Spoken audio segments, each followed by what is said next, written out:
The Cinders of Dezu, written and read by Tonic.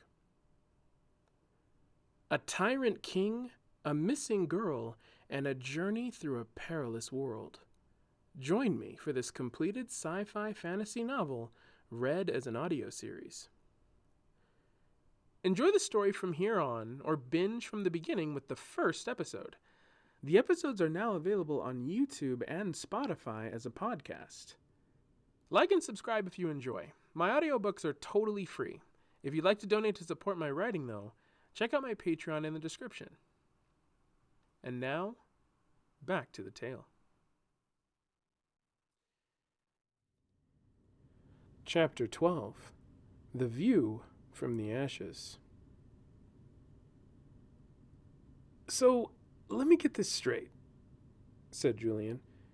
He held his arms out as he spoke, like he was handling the information as he walked. Humans get superpowers in Dezu. Right, said Talia, walking ahead of him.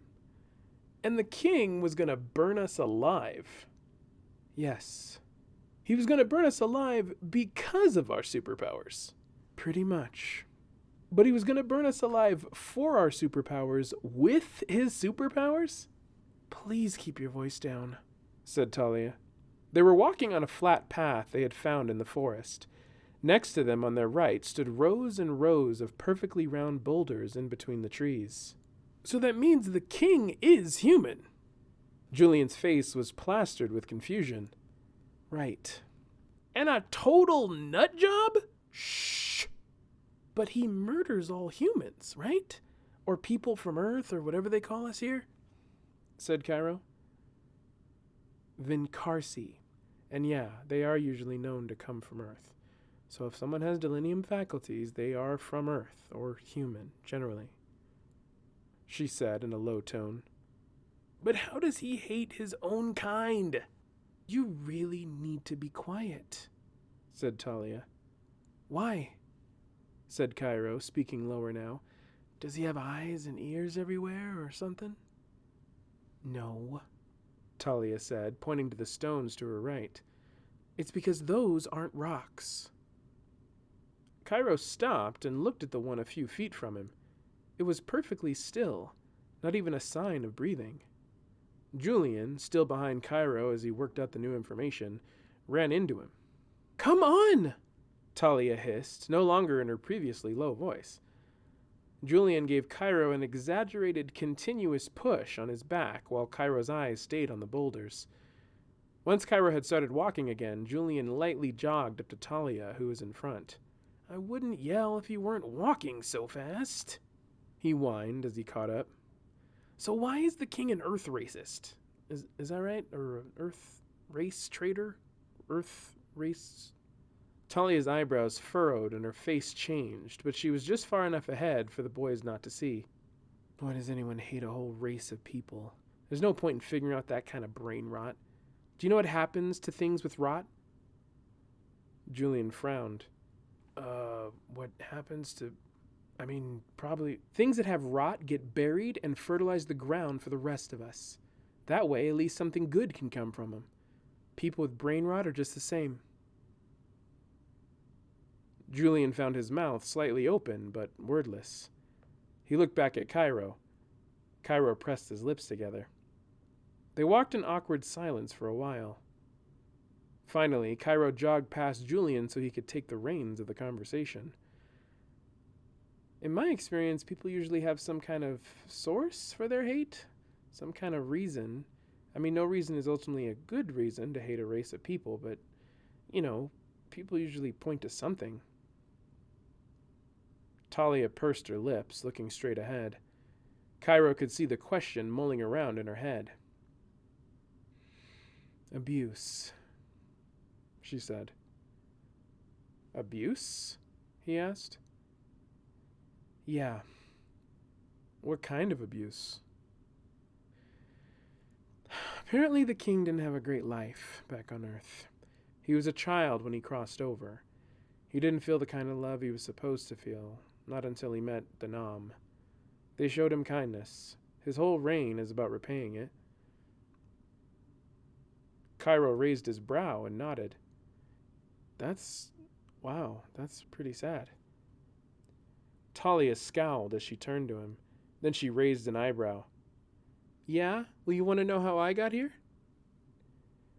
Cairo's eyes widened. Yeah, if you're offered. I came here with my parents and my little brother, she said. Really? Your whole family? They're dead. Orion killed them. Talia looked straight ahead again. Her expression looked like it was poisoned with anger. Not an ounce of sadness shone through. He stopped and she kept going without a glance in his direction. Julian kept walking and passed Cairo, catching his gaze with wide eyes and raised eyebrows. He mouthed to him with a small salute. This is all you. Cairo made his jaw crooked in thought. He caught up to their guide again, keeping pace with her. I'm sorry. Did you kill them? No, then you can drop the sorry. Cairo frowned. Can I ask how it happened? Talia's expression softened. She still wouldn't look at him. We were on a road trip, she said. And then suddenly we weren't on the road anymore. We were in a forest. Did you have one of the the delinium? No, it didn't happen that way for us.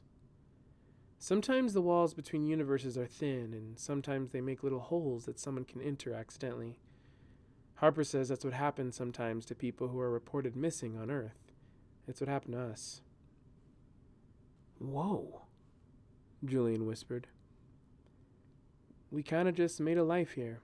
My whole family had delinium abilities related to fire. When he found us, the king didn't like that. I was out collecting sweet Kreia fruit when he found them. And at night I lost my family and he burned my home to the ground.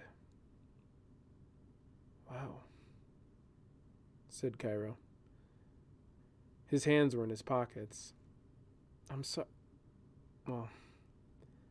still sorry. He's the one who needs to be sorry, she said. And he will be. I'll make sure of it. In the meantime, I make it my business to make his life just a little bit harder. Cairo smiled. You mean when you're not playing escort to people on quests that are doomed to fail? He said. That made her crack a smile. She nodded.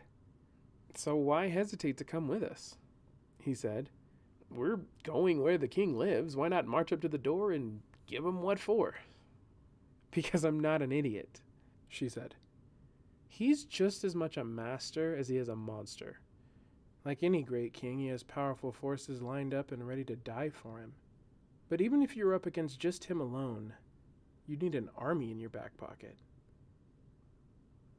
Huh, said Cairo, rubbing the back of his neck. He then dug into his back pocket.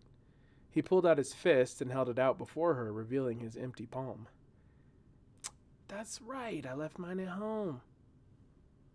Talia's serious expression broke a moment to scoff and roll her eyes.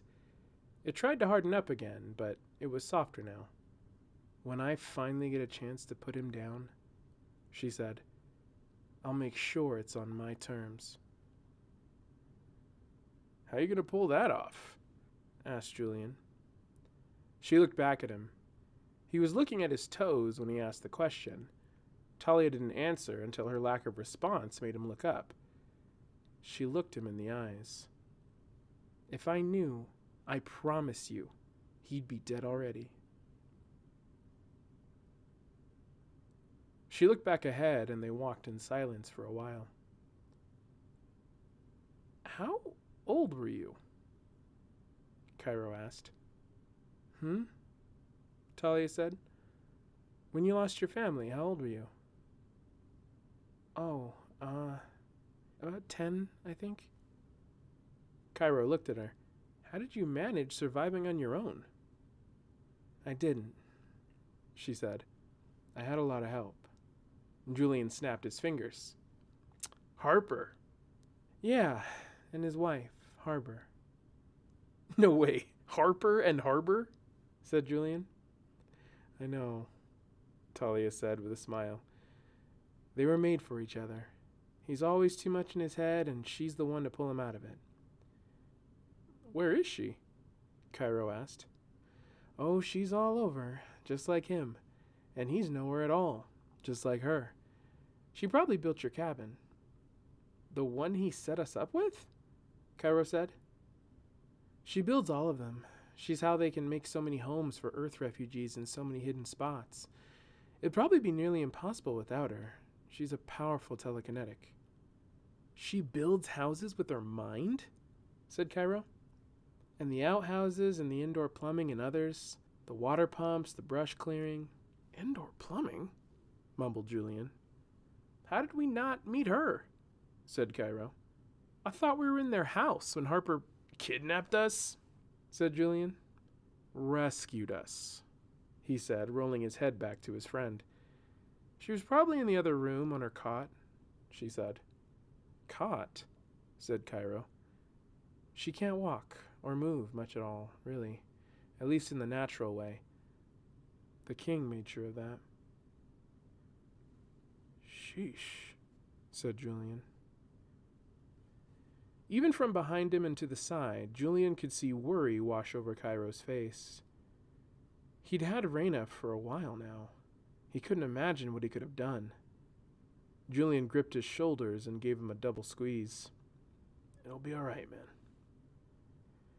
Cairo shook the expression off his face and tried to toss the thoughts away. Talia said nothing. They walked quietly for a while. Julian frowned at the silence. "So your power's fire, right? How does that work?" Talia held out her hand. "I can generate it," she said as a small flame formed in her palm, "and manipulate it." The flickering flame became a ring standing vertical in her hand. It rotated slowly and then broke apart, becoming like a string. Cairo watched as it wrapped around her palm. Then she rolled her fingers as it slid like a snake between each of them. "Wow, it's that easy?" said Cairo. "With practice, sure." She flicked her fingers and the line of fire shot towards Cairo. He reacted with a reflexive swipe of his arm. There was a crackling and the flame was gone, but his hand was encased in a thick mitten of ice. Talia smiled. "You'll get there eventually." Cairo looked at his hand. Julian laughed. "You gotta figure that out, man." Cairo tried to shake the lump of ice off.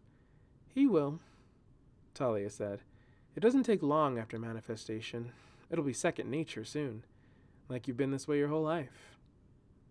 "With half the stuff this place has shown us, he's gonna need it," Julian said, still smiling as Cairo tried to strike his hand against a log they were stepping over.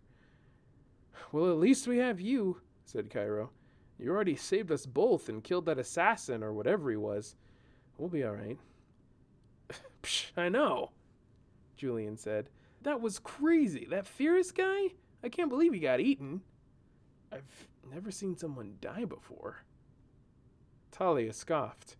"Okay, first of all I said was I'd get you to a safe house before the shadow dogs get you. And second, you still haven't seen someone die. Firas is not dead." Cairo raised an eyebrow.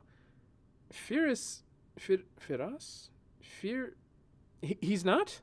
We saw him get eaten by that centipede, or Mothra baby looking. "I've seen him survive a lot worse," she said.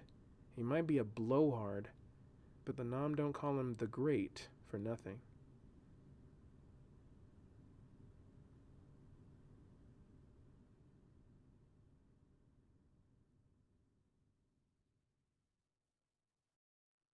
Hey guys, it's Oliver.